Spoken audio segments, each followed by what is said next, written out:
What's up, you guys? I wanted to talk to y'all right quick because I just flipped through. One thing about God, He gonna take you right where you need to be. And it's like, I'm telling you, on this journey, you on your spiritual journey, and when God has sent you into isolation, and when He just trying to teach you some things, and you getting mad and you getting frustrated because things are taking so long, and it's like, dang, why do I always have to be put last? And I was recently, literally, this is how I know, like, He sent me to this right on time. And I already know it too, because I heard, like, it's like when I get mad, I also hear God tells me why I'm going through what I'm going through. Like, He never not confirm why I'm going through it. And most times, and I know, but I still just get mad at the process. One thing I realized in this season is God has been trying to teach me patience, and the reason for patience, because a lot of us, like things quick. We want quick, but what comes quick goes quick, and that's what this verse was. I'm in Proverbs chapter 28. It says observations on wealth and poverty. And it says, he that has it to be rich has an evil eye, and consider not that poverty shall come upon him.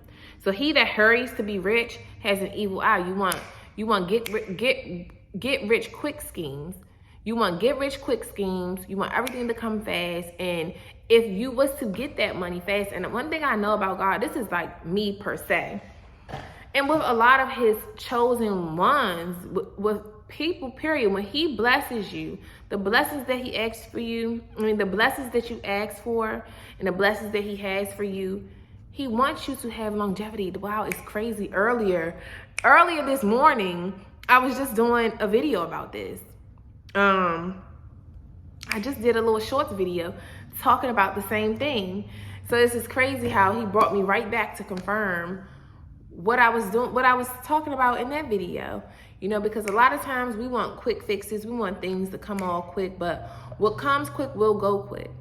And during the waiting season of you getting those blessings that you asked for, He wants you to be preparing for the blessing. He wants you to learn all the tools, knowledge, wisdom, all the tools that you need to maintain that blessing once it get here. Because you don't want to get the blessing and then fumble the blessing because you wasn't prepared for the blessing. Especially when it comes to money, when it comes to success and riches.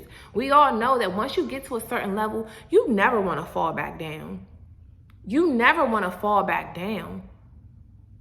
So during that season of waiting, the season of isolation, whatever season that is, that your season of drought, when you're in that season, you need to be using that season to learn as much as you can about your blessing. You praying for a husband, you praying for a certain amount of money, whatever it is you praying for, you need to be being studious during that time and saying, okay, when I get this blessing that I'm praying for, how am I going to maintain this and have longevity? What is it that I need to learn? What is it that I need to unlearn that I was taught growing up?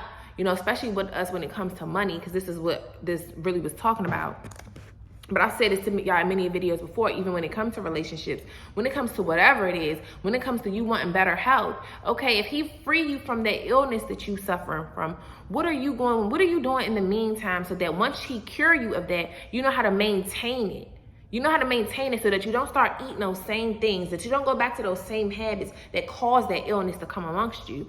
What is it that you're going to do to make sure that you don't put yourself back in a deficit? So during that season, it's just so crazy. Like, when I tell you, I'm locked in like this with the Father, man. And I be getting mad sometimes because I be like, bruh, you see what I've been working on in the past 5 years. I've been trying to really get into my business, trying to learn about money. I've been reading financial books. I know what to do.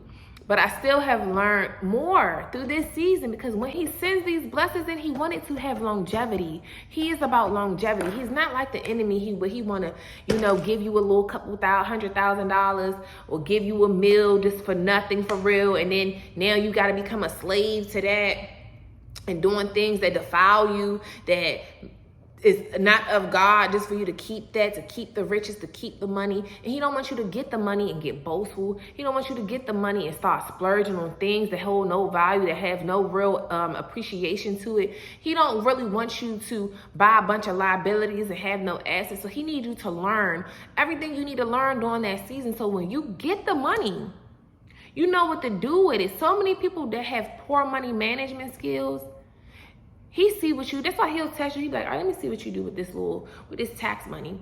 Let me see what you do. You might get 5,000, you might get 10,000, you might get 20,000 for your taxes. Let me see how you steward that money that I just sent you with that. Let me see how you steward this. Let me see how you steward your paychecks every week.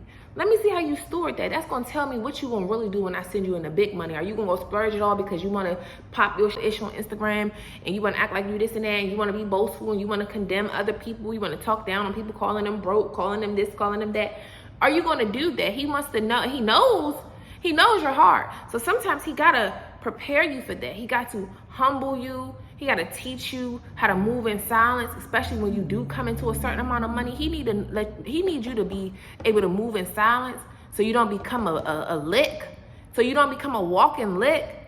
Like, you don't want to be a walking lick, baby. You definitely don't want to be a walking lick, because that's your livelihood depends on that. This is why it says in here about not boasting. You know, and even one thing I've learned on this journey, baby, everybody can't go with you, and you got to be careful who you telling stuff to. Sometimes it's your own family. Sometimes it's your very own parents, your very own siblings, your very own cousin, boyfriend, best friend, husband, wife. It be your very own people that you think. You sitting there telling them all your plans. Don't tell all your plans. People don't need to know this. People don't need to know every blessing that you're coming into, because a lot of times they will plot on you to take what's yours, because they will become envious because they don't have it. Because sometimes people are entitled and they feel like they deserve things that they really don't deserve, because they ain't put no work in. For one, they didn't put no work in with you. They didn't even put no work in on themselves. And God will help those who help themselves. God will help those who are being obedient. God will help those who are learning from their lessons. He's going to always be there to support you. But to elevate you to that next level, it's things you have to learn in this level before you can pass to the next level. This is just how life works. This is how God works. You got to think about this as a video game.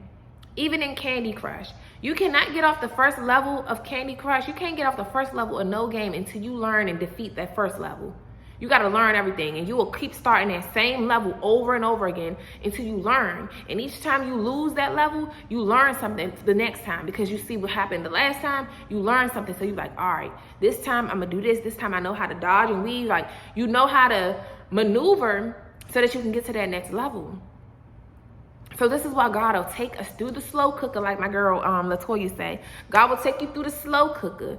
He will make stuff move slow and steady for you. And one thing about me, he knows I like fast. But what comes fast goes fast. That thrill, anything that start off as a thrill will come crashing down just as fast if you don't have the right planning for it. And during this season, that's why he's really been leading me the way, teaching me about real assets, teaching me about real, like the real that, you know, a lot of people don't even know.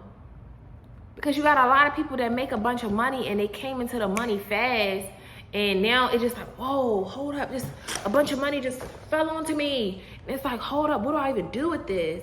I just go spend it all? Do I just go put it in a savings account? But you don't even know, putting all your money over there, the bank taking your money, lending it out to the 1% while they going up here buying up all the buildings. Like, the true money is in real property, real tangible assets, the real things, land, real property. It's in real property. It's in your cattle. This is what they was wealthy off back in the day. They was wealthy. Job, he was wealthy. Abraham, Jacob, all of them was wealthy because of their cattle. You guys that love meat, you won't be able to eat. If you didn't give them your money for that meat, you won't be able to eat. So it's crucial to have ownership of things that people really need, even when it comes down time for when in times where the economy is messed up like this. It's important. It's important that you have something of value. It's important that the money that you do have, you're gonna only want to spend that on food and spend that on necessities. You need food to survive. Most people can't even, and that's another thing that I've been learning with fasting. Most people can't even do a dang on 24-hour fast. It used to be very hard for me to do that. Now it's nothing for me to do a 48-hour fast. 72 is still be tricky. I got through one 72-hour fast, and I really can get through another one and more, but the food, just wanting to eat because you have access to it, but you never know how to live without something until you're forced to live without it. Now what you going to do? And you're going to want to spend the last bit of money that you have just to eat, just to feed yourself, just to feed your kids. And this is why the farmers and the people who own cattle, own the animals, they're always going to be winning. Even Rick Ross, that man went and bought him animals. For one, he know what's coming. And you know, he want to be able to eat him some steak still. So he like, let me get me some animals so that way when the famine comes, I can slaughter my own animals and I can cook me up some meals. But overall, you guys, I'm not trying to make this video too long, but I know this is something that he taught me in this season about, you know, because when I was out here, when I was out there walking, and I just be talking to God while I'm walking and stuff, and I just be getting mad sometimes because I'm like, dang, why am I still like, it's crickets. I mean, it's like turtle speed. Why do you want everything to move at turtle speed for me? And you know, sometimes when you're looking at everybody else, you're like, dang, they got this going on. They, you know, they getting this. And then you see people, especially because I'm not working a regular job, because God doesn't want me to. He really want me to stay focused on my lane that I'm in with what he has me doing, working for the kingdom. So it's like, I look back at pictures and stuff, and I be like, sometimes I just be wanting to go back to the lifestyle. I be wanting to go back to hustling. I be wanting to do that stuff. I be wanting to go sell stuff just to make money that really don't bring me no real, you know, value in a sense of I'm passionate about it, like I am this. Like this stuff really feed my soul. That other stuff, I could sell anything and make money, like, but he really want me focused on this because he has me on a specific special assignment. And sometimes I'll be like, hey, I just want to go back to making money. You know, it's been hard. It's been very hard this past year. More so, especially this past year, because I moved to a new state and I haven't had a job since I've been in this state. It's literally been just God making a way. And I just be like, I'm tired of being in survival mode. I'm tired of being in survival mode. I don't want to just be in survival mode. I'm ready to live. I be like, God, I've been studying. I've been learning about money. I've been learning about assets for real. I watch Minority Mindset all the time so I can learn. I be reading my books. I be watching all type of educational things on what the wealthy do with their money. And I be like, dang, God, why are you still holding up my blessings, bruh? Why are you still holding me up? What have I not, like yesterday I really was like, what have I not done yet that you're still holding me up on? Like, but I also too know that God knows and the enemy knows. The enemy definitely want to block it because he already know. This time, like this girl, this time, ain't no going back down. You know, when you have been to a point where you have climbed up, nobody wants to hit rock bottom again. We do so much to prevent from falling rock bottom, to going homeless, to losing our cars and everything that we work hard for. Nobody wants to lose. Nobody wants to lose. But when you get things quick and you don't know how to properly steward, you're going to lose it. It's right here in the book of Proverbs. He that hurries to be rich has an evil eye. Because you want it for certain reasons that's not about righteousness. You want it just to gloat, just to boast, just to kick them people that talk down on you. You want to be able to just spite them and say, well, at least I got money to do this. At least I got this. You want to be able to use your money and wave it in people's face. You want to be able to get on Instagram and flash it and splash it and show everybody what you have. You want it for the wrong reasons. You want it just to gloat and to boast. Not really to put up, not really to invest in your children's future, not really to invest in your future. You're not really doing it because you really want to break generational curses and bridge the generational wealth gap on the Black community. You don't really want it for that reason. You want it so you can stunt. You want it so you can buy all the riches, all the material things that the world has to offer. Just as vanity. So many of these people, these social media people, so many of them are making money and don't own a damn thing. Like, how, Sway? So, you know, a lot of them don't own nothing. And it's like, you're not being a good steward of what you have. And it don't matter if you say, oh, you can't tell people how to spend their money. God said, this is God. And this is why when people get like that, just like the rappers, I mean, look at your people. They end up on Unsung, Life After, Rap, and all of this stuff, because when they was getting them big amounts of money, they were not stewarding their money well. And now they fall, and now you want to go into a shell because it's embarrassing. I was flexing at one point. Now I'm sitting down here, and now I'm in poverty, and now I'm embarrassed, and now I'm depressed, and now I'm suicidal because I had it all, and now I lost it all because I didn't do right. And this is why he wants, when he really has true wealth stored up for you, like he do. What's the verse? The wealth of the wealth of the wicked is stored up for the righteous. And you better catch this wealth transfer that's coming. This is why it's important to do what he's telling you to do. No matter what he's telling you to do, it's important to do it because he's positioning us, especially them chosen ones. He's positioning you for the breakthrough, for the blessing. He's positioning you for the wealth transfer. And you need to be in alignment so that you can catch it and that you can hold on to it and that you can keep it for generations to come and pass it down. For me wanting to be rich has nothing to do with wanting to stunt on other people. It has to do with so that my kids, baby, I don't want them ever stressing. I want to be able to buy their first car. I want to be able to give them their first 20 racks on their first house if they choose. I want to be able to pay for college. When they go to college, I don't want them having no student loans. I just want to teach them everything that I didn't learn. I don't want them going through the same thing I went through. In no area, bruh. I don't want them to do that. I want greatness for my kids. Yes, they still understand independence. I'm going to teach them, but I want to teach them literally the ways. When I see Grant Cardone teaching his little daughter, I don't know how old she is now, like probably like 12 or something, but they start young. This is why you start teaching your kids young. Everything starts young. Just like I was just reading here about starting to teach, remember your creator in your youth, teaching your children about God, teaching about spirituality while they're young, teaching about who they are, instilling greatness in them while they're young. You set your kids up for greatness. People be like, oh, you can't take the money with you when you die. Duh, you shouldn't want to. Of course you can. But you don't care about who you leaving behind, how it's going to affect them, how your kids might be struggling now because you ain't planning properly for them. How your family, if you never know, you might end up a widow, you know, God forbid. And what your widow, what your living spouse and the kids going to do? What's going to happen to them? Are they going to have to go homeless because y'all didn't make the proper decisions? You know, depending on the circumstance, because sometimes you got to stay at home moms, you know, whatever, and they don't know what to do. This is why I honestly believe you should never be at home and not learning nothing, because anything can happen. If your person, your husband or wife or whatever is the breadwinner, you still need to be having something going on. You still need to know how to pay bills in case you need to know. You still need to know to where to go to find the deed, where to go find the trust, the will. You need to be able to know where to go find. So when stuff hit the fan, because this is life, baby, nobody is exempt. Nobody is making it out of here alive, and nobody knows when their day is coming.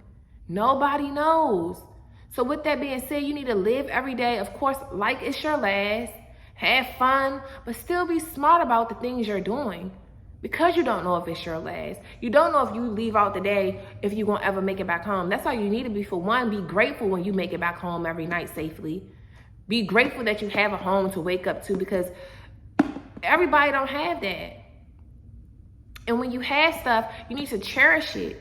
You need to steward it properly, so that when things happen, your kids are not left wondering, what am I going to do? You know, you're not left wondering, how am I going to keep the house? My husband paid all the bills and my wife paid all the bills. Now I don't know what to do with this house. Now I can't afford it. Now I can't do this because we didn't properly manage the money. He was making all the money, but because he's so busy making all the money, he don't have time to sit here and try to figure out how to invest the money. So maybe I can be doing that. It's like really being a team and setting your kids up, especially in our community, because we're behind. We're behind like a mother freaker. We're behind. The wealth gap is spaced out.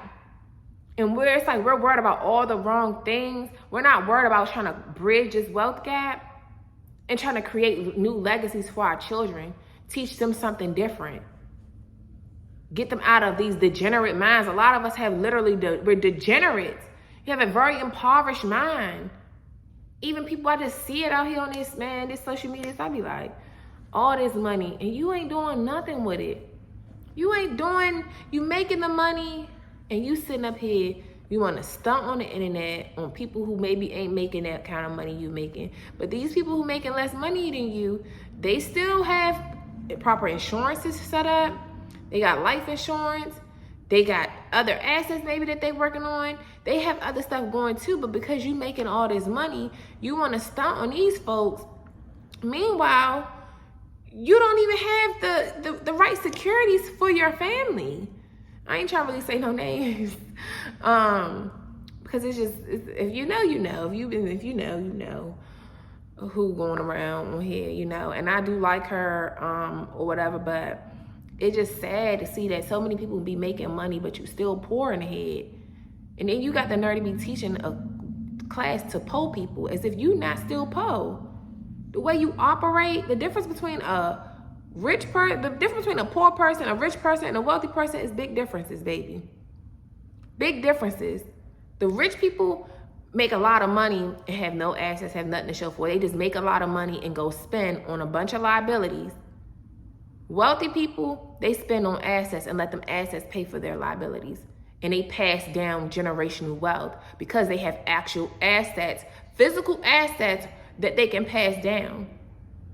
They create umbrellas and funnels to funnel throughout generation to generation. Poor people, rich people don't do that. Middle class, they don't do that. You know, so when I read this, it just, you know, it was just confirmation for what God told me. Like, I'm taking you the slow and steady race. Like my daughter always say, slow and steady wins the race. And I'd be like, Earl, I need it now. Like, can you send it now? I need it now. I need to do this. I want to do this. I want to do that. But really, I don't necessarily need nothing, but I want things. Like, I'm like, God, all these things you created in this world, and I just got to look at stuff, and you know I love my house, and I want to be able to decorate it like this, and I want to be able to do this and do that, and I can't do it because you're not sending me my money. I'm like, I did all of this stuff, all these sacrifices I made, moved here, I'm staying steadfast. Even when I get mad and stuff, I still stay down with you. I'm still not trying to go back to the old lifestyle, doing that stuff. I'm still rocking with you, and you still holding me up, bruh. But that's because I done finally got the money and balling, and I ain't gonna lose it. And the enemy know that. He know I'm on it this time, and he don't really want that. And it's other people that is in my family and things that letting the enemy use them, and they don't really want it for me either. So it's like, nah, they don't want me to have it. And it's so good because I'm still gonna have it anyway. But it's just so funny because it's been a long journey with me being here, you know, not working a regular job and stuff like that. And I'm like, I've really been just relying on God, and I haven't, you know, it's been a battle. The enemy trying to convince me to do other stuff to make money, and I stick to this. But I'm like, I know I can't serve two masters, and I can't do that stuff and do this because this takes a lot out of me. God has me on assignment to read this whole stinking Bible, and I think reading is boring, but I have to read it because this is my lane. This is what he told me to do. This is where he need me to teach. He called me to teach. So it's like I have to do the stuff, and if I really give my all into this, I can't give my all into a job working 40 hours and give all into my all with this because this takes up a lot of time. You know, plus on top of being a mom and all of that, and I already got my own ADHD, I can barely stay focused, so it already takes up a lot of time for me and every other thing that he had me working on. But that's what I really wanted to do this video for, because yeah, a faithful man shall bound his blessings, but he that make haste to be rich shall not be innocent. Yeah, you don't want to get rich quick. You don't want to get rich quick schemes. You don't want to get rich quick. You want to take the slow and steady route, because it's on taking the stairs. You don't want to take the elevator to success, like they say. You want to take the stairs, because it's taking them stairs where you're going to learn lessons. You're going to learn lessons. You're going to learn tools that you need and things that you don't need. So you want to just take the slow and steady route. Take the slow and steady route. So that way you don't be fumbling it. That way you don't get in there and start messing up everything that you pray for, you know. So I made this video longer than I wanted to, you guys, but stay focused, and no matter what season it is that you are in your life, learn what you need to learn during that waiting period. You in a waiting room for a reason. It ain't that God forgot about you. You just in a waiting room. He got you like chill, sit there, and be obedient and do what I told you to do during this season. Don't worry about what's to come. Don't worry about all these prophetic words that they keep dropping, all these prophecies that they keep dropping. Yes, it's another just a confirmation that it will come to pass, but you're not gonna know exactly when. But in the meantime, I need you to be prepping and doing certain things to prepare for when that day comes, because it will surely come, and you need to believe that I told you it will come, and it will come. But in the interim, you need to be doing the other tasks that I told you to do until we get there. So I'm gonna leave this video here, y'all, because I made it longer than I wanted it to be. But I'll see you guys in the next video. Deuces.